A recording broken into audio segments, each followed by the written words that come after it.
une première tribune destinée à soutenir Gérard Depardieu accusé de viol et agression sexuelle, signée par une cinquantaine d'artistes, a été publiée le 25 décembre dernier.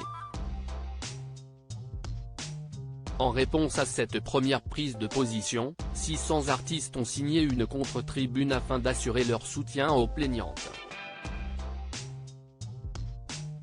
Mis en examen pour viol en 2020, Gérard Depardieu est visé par 2 plaintes pour viol et agression sexuelle.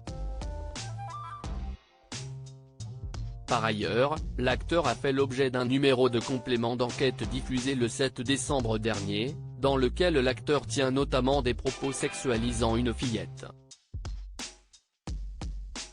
Des images tirées d'un film que Yann Moix voulait dédier à l'acteur, et tourné lors d'un voyage en Corée du Nord. Le 25 décembre dernier, une cinquantaine d'artistes, parmi lesquels Yvan Attal, Nathalie Baye, Carole Bouquet, ou encore Gérard Darmon, ont signé une tribune, publiée sur Le Figaro, pour lui apporter leur soutien. Lorsqu'on s'en prend ainsi à Gérard Depardieu, si est-il rare que l'on attaque.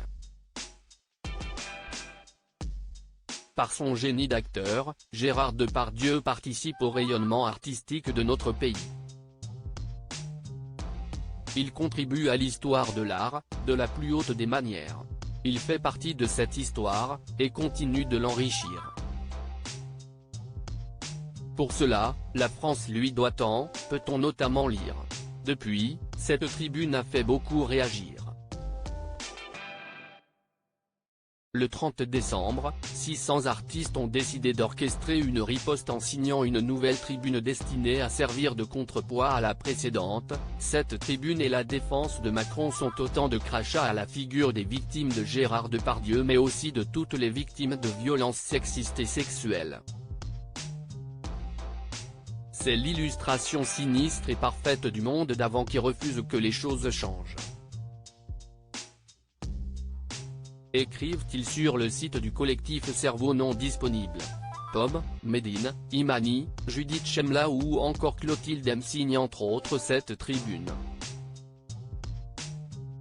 L'inversion des rôles, c'est l'inversion des rôles où le bourreau, le monstre, l'homme, pas du tout sacré, mais juste obscène, se place en victime, avec l'aide de ses amis.